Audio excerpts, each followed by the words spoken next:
And the conversation went like this. Her and I, we used to talk every day, every morning at 7 o'clock in the morning. So this one particular day, I'll never forget, I called and the phone went to voicemail. And I'm like, man, that's strange, because her and I, we had been communicating for like 4 years. And, she had been dealing with some health issues. So I ended up going to work, and I was scared, and I was praying. I was like, Lord, please protect her, whatever's going on. Because she was like my best friend. And I came back from, I couldn't come back from work because we were last for rotation. So I couldn't get into the unit, to make make a call. So I didn't end up calling her until, I say, about 5 o'clock.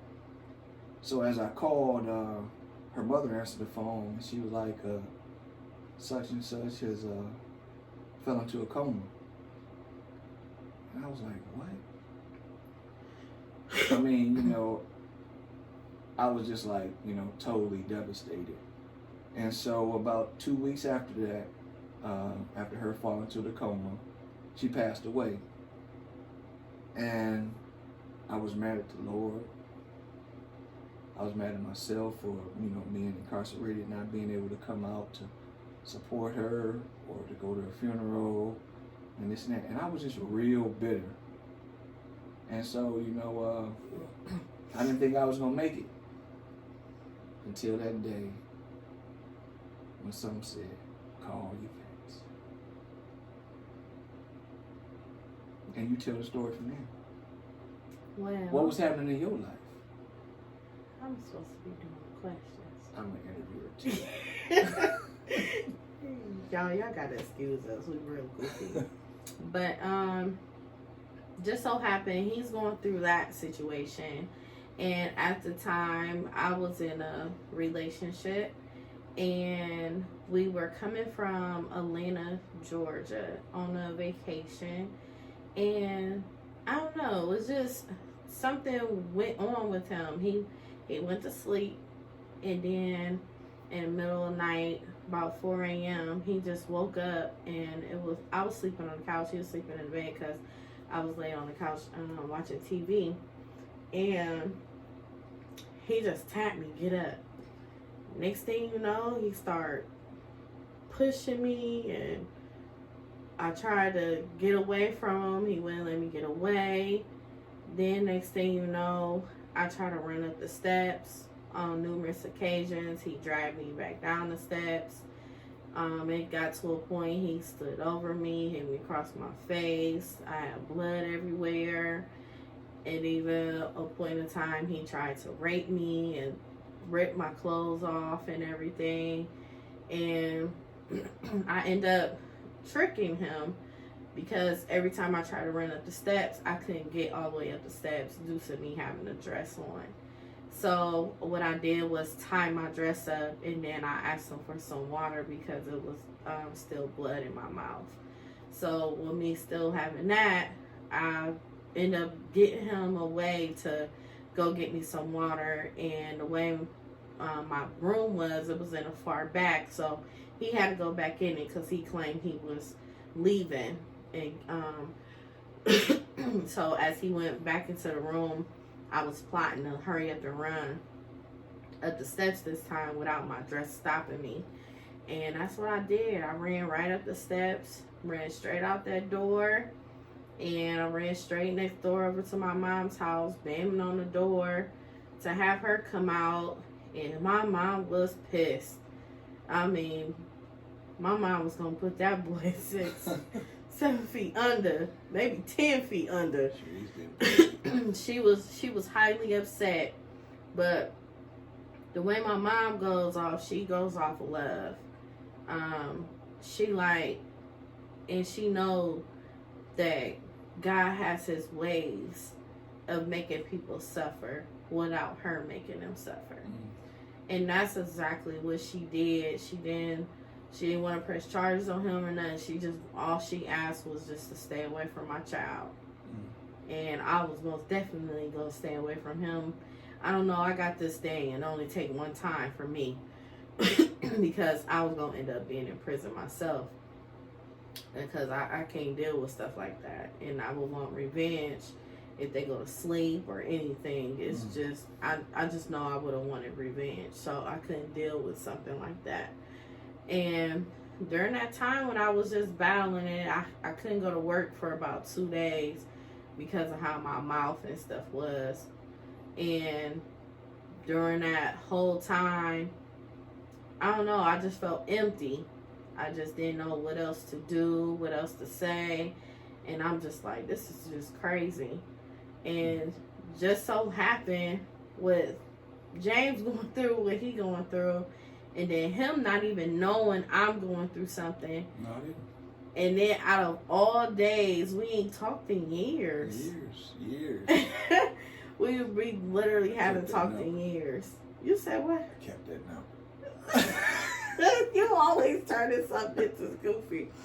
But he just called me, and I just heard you have a call from Collect call from Inmate. And Dude's like, Lloyd. Yeah. Until they made you change it, but Oh, yeah. And I end up just answering, and then it was like he sensed it. I really did. He sensed something was wrong, and it's so crazy. Me not knowing he going through something, he was more concerned off what was wrong with me. I could tell. I mean, I really could tell, you know, because you used to be so open with me, and it was like, I could tell you had little guards up, you know what I'm saying? It's like that veil was there. I just had to punch through that veil, and I when I began to tell you what was going on with me, you was like, you started just opening yourself back up to me, and I was just like, wow, you know, and just like I told you, you know, as I was telling everybody else, I was really actually mad at the Lord, but He sent some relief my way, and that was you. And you helped chase all those pains, those doubts. You know, you chased them away. Yeah, you did the same for me, and what it was just the prayer. Like, y'all, I prayed as much until he came into my life. I don't know. I had this like anger with God, and I had no understanding of certain things. Why is this happening to me, and why that? You know, I always question him. But when James came into my life, things like changed to a point where my faith started to develop even more. Right, because we used to, you know, that's one of the things as I began to trust in the Lord again, we began to pray together. Yeah. You know, and we always kept things on a biblical level. And I remember I used to try to like, hey, read this scripture. I'm like, no. Y'all, he couldn't pay me. Because you were so busy, really. You know what I'm saying? It wasn't even that. I think it was just me being shy and nervous and all that. It took me a long time. Y'all can't, I mean, if y'all see me then and hear how I pray now. Oh my gosh. It was like, man, I was like, that first day when I asked you to pray, you looked at me. Niggas, you serious? Excuse me, but I'm just keeping it real. You know, it's like, you know, you was really like, man, I can't pray. Yeah. You know, but when you begin to, you know, now it's like you evangelist or pastor, wife the way you be praying. Shut up. No, but it feels good, and then to a point where we healed each other. Right. You know, everybody like, you need to seek counseling and all that. We was each other's counselors. Right. Like through it all and everything. But you know, I mean, I had you, but that barrier, you know what I'm saying, that mom barrier, it was just like, you accepted me, but I was just like, how is her mom going to accept me? Is her mom going to know how much I love her, how much I care for her?